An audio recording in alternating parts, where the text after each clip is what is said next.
Guys जैसे कि आप सबको पता है कि मार्केट में भी हर बैंक अपने अपने नाम से एक क्रेडिट कार्ड रुपये यूपीआई क्रेडिट कार्ड को लॉन्च कर दिया है। इसी बीच में कोटक महिंद्रा बैंक ने भी एक क्रेडिट कार्ड को लॉन्च किया है जो कि यूपीआई रुपये क्रेडिट कार्ड है। जो कि आपको पता है कि रुपये क्रेडिट कार्ड हम लोग इसके लिए लेते हैं क्योंकि जब अगर इमरजेंसी हो जाता है तो इमरजेंसी केस में क्या होता है, अगर हमारे सेविंग अकाउंट बैलेंस ना हो तो उस स्थिति में हम लोग को रुपये यूपीआई क्रेडिट कार्ड हेल्प करता है पेमेंट करने के लिए। लेकिन अगर आपके पास कोई वीजा या कोई मास्टर क्रेडिट कार्ड हो तो आपसे कोई हेल्प नहीं करेगा। हेल्प करेगा वो भी, लेकिन आपको थर्ड पार्टी एप्लीकेशन में जाना पड़ेगा, फिर आपको बैलेंस निकालना पड़ेगा, उसके ऊपर आपको 2 से 3% चार्जेस पे करना पड़ेगा, फिर जाकर आपको हेल्प करेगा। लेकिन यूपीआई रुपए क्रेडिट कार्ड में बेनिफिट ये रहता है कि आपको इमरजेंसी में अगर कैश की ज़रूरत है, तो आप सब इमरजेंसी में किसी भी मर्चेंट के ऊपर मनी ट्रांसफर कर सकते हो। क्योंकि ये यूपीआई क्यूआर कोड पे भी एक्सेप्टेड है, तो पर्सनली जो है एक मर्चेंट अकाउंट होना चाहिए। यूपीआई क्यूआर कोड चलेगा, लेकिन वो मर्चेंट अकाउंट होना चाहिए, उस पे आप इज़िली पेमेंट कर सकते हो। तो इसके लिए हम लोग आज के डेट में रुपये का यूपीआई क्रेडिट कार्ड लेते हैं और इजीली अप्रूव भी होता है। हर बैंक अपने तरीके से अप्रूव करने की कोशिश करता है। अगर यहाँ पे देखें आईसीआईसी बैंक का, एचडीएफसी बैंक का और एक्सिस बैंक का, तो ये आपको वर्चुअल तौर पे भी आपको अप्रूव करके देता है, इंस्टेंटली अप्रूवल करके देता है। लेकिन अगर कोटक महिंद्रा बैंक की बात किया जाए तो कोटक महिंद्रा बैंक भी अभी पीछे नहीं है। ये भी क्रेडिट कार्ड आपको इजीली अप्रूव करके देता है। तो सबसे पहले आपको करना क्या पड़ेगा, आपको यहाँ एक आपको लिंक आपको दे दूंगा वीडियो के डिस्क्रिप्शन बॉक्स में, या तो गूगल क्रोम में आ जाएगा। यहाँ आपको सर्च कर लेना है। इससे आपको सर्च करना है कोटक रुपए क्रेडिट कार्ड, ऑटोमेटिक ये सबसे ऊपर वाला जो दिख रहा है वेबसाइट कोटक महिंद्रा बैंक का ही है, तो आपको इस पे क्लिक कर देना। ठीक है, जैसे आप इस पे क्लिक करो कुछ प्रोसेसिंग होगा। प्रोसेसिंग होने के बाद यहाँ पे देखिए सबसे पहले आपको दिखाई देता होगा ऊपर में ही कोटक यूपीआई रुपये क्रेडिट कार्ड का ऊपर में आपको लोगो दिख रहा है, जिसमें बताया जाए कि न्यू वर्चुअल कार्ड, यानी ये जो कार्ड है आपको पूरे तरीके से वर्चुअल भी रहेगा। अगर आप प्लास्टिक में लेना चाहते हैं, प्लास्टिक कार्ड में जो होता है कन्वर्ट, वो आप प्लास्टिक कार्ड में भी ले सकते हो। इस क्रेडिट कार्ड का बेनिफिट ये है कि डायरेक्टली ऊपर में भी जो है यूपीआई रुपये क्रेडिट कार्ड लिख के ही दिया है। हालांकि रुपये क्रेडिट कार्ड यूपीआई ही क्रेडिट कार्ड होता है, लेकिन इसके ऊपर यूपीआई रुपये क्रेडिट कार्ड लिख के भी दिया गया है।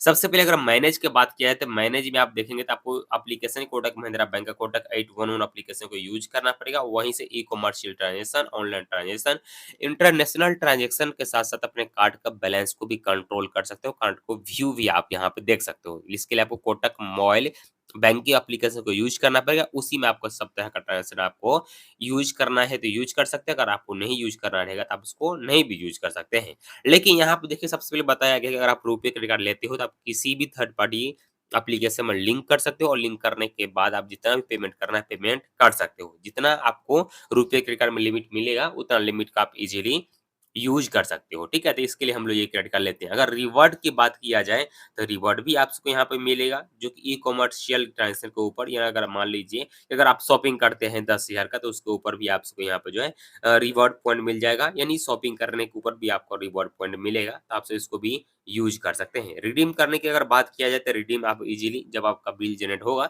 तो उसमें भी आपको जितना भी रिवॉर्ड पॉइंट मिलेगा उस रिवॉर्ड पॉइंट को आप इजीली अपने बिल स्टेटमेंट में जो है कन्वर्ट करवा सकते हो। ठीक है, तो हम लोग इस तरीके से इस कार्ड को लिए लेते हैं, फिर रिवॉर्ड पॉइंट को हम लोग यूज करते हैं। अगर एलिजिबिलिटी की बात की तो एलिजिबल आपको कम से कम 18 साल होना चाहिए, या ज़्यादा से ज़्यादा उम्र आपका जो 65 साल होना चाहिए। इस कार्ड के लिए आप जो है इंडिया में आपका जो होना चाहिए, इंडियन अगर आप हैं तो आप इंडियन वाले की ये क्रेडिट कार्ड इजीली मिल जाता है। तो आपसे जो है अगर इंडियन में रहते हैं, इंडिया का है, तो आपसे ये कार्ड ले सकते हो।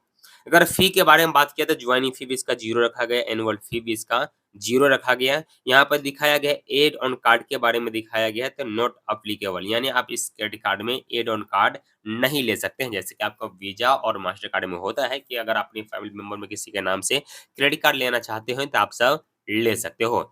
अगर यहाँ पे आउटस्टैंडिंग अमाउंट के ऊपर बात किया जाए तो भाई आपको पता है कि हर क्रेडिट कार्ड का जो है और जो जितना भी होता है लेट पेमेंट फी होता है, तो इसका भी लेट पेमेंट फी रखा गया है। लेकिन आप देखेंगे तो भाई साहब यहाँ पे बहुत ज़्यादा ही कुछ रखा गया है, जो कि हम लोग इतना अफोर्ड नहीं कर सकते हैं, लेकिन फिर भी यहाँ पे जो है लगा दिया गया है। अगर लेट पेमेंट फी की बात करें तो यहाँ पे कुछ लिमिट यहाँ पे दिया गया है कि अगर आप ₹100 यूज़ किए हो तो आपको लेट पेमेंट फी 0 देना पड़ेगा। लेकिन यही 100 से 500 के बीच में अगर रहेगा तो आपको ₹100 देना पड़ेगा, और 501 से लेके और 5,000 के बीच में रहेगा तो ₹500 आपको जो है लेट पेमेंट फी चार्ज देना पड़ेगा।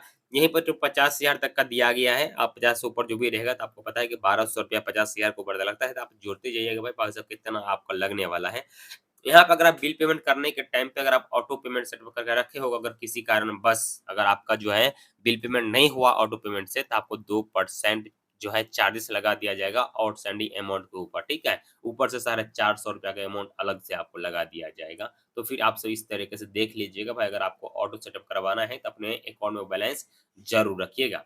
यहाँ पे एक चीज़ और दिखाया गया है कि फी फॉर काइस पेमेंट एट बैंक का ऑप्शन आपको दिया गया है। अगर आप चाहते हैं कि बैंक से जाके अगर हम चेकबुक के थ्रू अगर क्रेडिट कार्ड का बिल पेमेंट करूँ, तो वो भी आप सब कर सकते हैं कि हम लोग बैंक वैंक कभी जाते ही नहीं हैं, तो हम लोग को क्या चेकबुक के चक्कर में हमको फाइन भरना पड़ेगा। यहाँ पे ₹100 उसके ऊपर भी फाइन लगा दिया गया है। तो अगर आप ये क्रेडिट कार्ड लेना चाहते हो तो ईज़िली आप ये कार्ड आपको मिल जाएगा, तो आप वहाँ से आके अप्लाई कर सकते हो, जो कि आपको पहले बता दिया हूँ, आपको आना तो पड़ेगा यहीं पे। यहीं से आपको आके अप्लाई करना पड़ेगा, जो कि रिवॉर्ड पॉइंट का अगर बारे में बात करें, अगर आप ₹100 भी स्पेंड करते हो तो यहाँ पे आपको 3 रिवॉर्ड पॉइंट मिलता है, जो कि हर क्रेडिट कार्ड में ही मिलता है। तो ये इसमें अगर मिलता है तो कोई बड़ी बात नहीं है। लेकिन हाँ, एक बड़ी बात ये है कि हम लोग को इमरजेंसी में बहुत ये जो कार्ड है बहुत हेल्प करता है, तो इसके लिए हम सबको इस कार्ड को लेना चाहिए। अगर अप्लाई करना चाहते हो आप, यहाँ पे जो है क्लिक here पे क्लिक करोगे, उसके बाद यहाँ पे देखेंगे तो सबसे पहले आपको दिखा दिया जाएगा लिंक, उसके बाद दिया जाए सेट पिन और ट्रांज़ैक्शन का ऑप्शन आपको यहाँ पे हाइलाइट हो रहा है। अगर क्रेडिट कार्ड को लिंक करना है तो लिंक कर लीजिए।